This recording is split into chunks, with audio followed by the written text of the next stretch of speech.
দিলৱাৰ মহবুবুলৰ দৰে মানুহক শেষ কৰিবলৈ বিজেপিৰ জন্ম হৈছে এনেকুৱা ধৰণৰ মন্তব্য মুখ্যমন্ত্ৰী ডক্টৰ হিমন্ত বিশ্ব শৰ্মাৰ মুখত আৰু তাৰ পাছত সংবিধানৰ শপত লৈ এগৰাকী ব্যক্তি যেতিয়া শাসনলৈ আহে সেই ব্যক্তিগৰাকী এনেকুৱা বক্তব্য ৰাখিব পাৰেনে প্ৰশ্ন কৰিছে মন্তব্য কৰিছে কংগ্ৰেছ নেত্ৰী মীৰা বৰঠাকুৰে।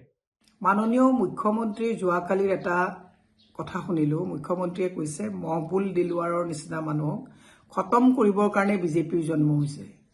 কিমান ভয়ংকৰ এটা শব্দ তেওঁ কৈছে। যদি তেওঁলোক দোষী আইনে তেওঁলোকক যাৱজ্জীৱন জেল দিয়ক, ফাঁচি দিয়ক, যি দিয়ক, কিন্তু আইনে কৰিব।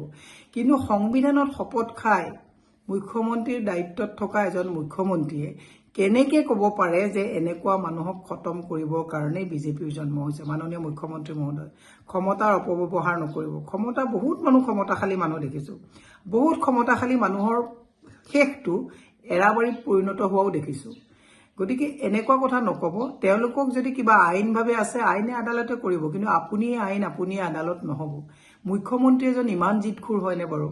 আপুনি যি কথাটো কৈছে, মোৰ ইয়াত মহবুল হক বা দিলৱাৰ বুলি কোনো প্ৰশ্ন নাই, কিন্তু যুৱ প্ৰজন্মক উত্তেজিত।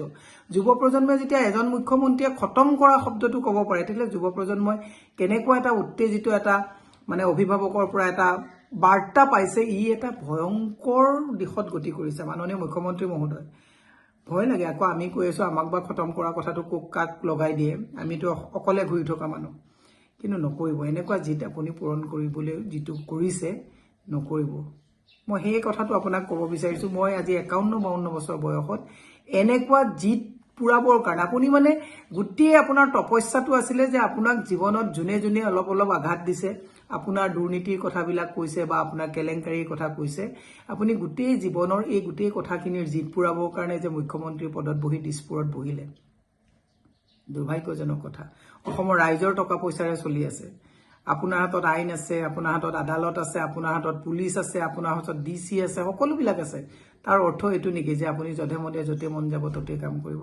মই বিনম্ৰভাৱে অনুৰোধ জনাইছো, অসমৰ ৰাইজকো কৈছো যে এখেতৰ প্ৰত্যেকটো কথাত হাততালি নামাৰিব।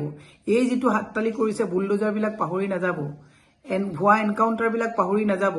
ক'ব নোৱাৰো কাইলৈ কাক ক'ত কি কৰি দিয়ে। গতিকে অসমৰ ৰাইজকো বিনম্ৰভাৱে অনুৰোধ জনাইছো, যদি সঁচাকে তেওঁক ভাল পায়, তেওঁ কোৱা ভুল কথাবিলাকক শুধৰাই দিব।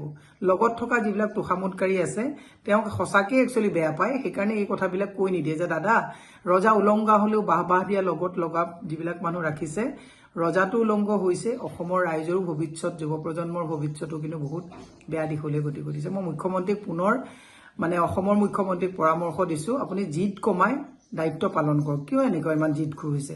এই কথাবিলাকে আপোনাক কোনোবা দুজন মানুহক খতম কৰিব এই বাৰ্তাটো দিয়া নাই। এই কথাবিলাকে কি কৰিছে জানেনে? এই কথাবিলাকে যুৱ প্ৰজন্মক উত্তেজিত কৰিছে। সেইকাৰণে অলপ কথাতে আজিকালি মাৰ্ডাৰ কৰি দিয়ে, অলপ কথাতে মানুহে মানুহক মাৰি দিয়ে। ক'ৰবাত গাড়ী এখন এক্সিডেণ্ট হলেও পটককে কথা পাতিবলৈ যাওঁতে মাৰি দিয়ে। কিয় জানেনে? মুখ্যমন্ত্ৰীয়ে যদি এনেকুৱা ধৰণৰ কথা কৈ থাকে, এইটোৱে মানুহৰ মাজত এটা ইম্পেক্ট পেলায়। মুখ্যমন্ত্ৰী মহোদয়, আকৌ কৈছো দেই, এনেকুৱা উত্তেজিত কথা নকব, এনেকুৱা জিদখোৰ কথা নকব, ক্ষমতাৰ অপব্যৱহাৰ নকৰিব। বহু বাঘা নেতাৰ ঘৰ অৱসৰৰ সময়ত এৰাবাৰীলৈ পৰিৱৰ্তিত হোৱা দেখা পাইছো। আপুনিও যাতে অৱসৰৰ সময়ত আপুনি কৰি যোৱা এই হঠকাৰী কথাবিলাকে আপোনাক আমনি নকৰে, তাৰ কাৰণে আহ্বান জনাইছো। আপুনি গোটেই জীৱন মুখ্যমন্ত্ৰী হৈ থাকিব নোৱাৰে, এইটো কথা মনত ৰাখিব। ৰিটায়াৰমেণ্ট আপোনাৰো হ'ব। ৰিটায়াৰমেণ্টত যাতে আপুনি কোৱা এই হঠকাৰী কথাবিলাক, এই উদ্ভণ্ডালী কথাবিলাকে যাতে আপোনাক আমনি নকৰে, শুভাকাংক্ষী হিচাপে আপোনাক বিনম্ৰভাৱে অনুৰোধ জনাইছো। ধন্যবাদ।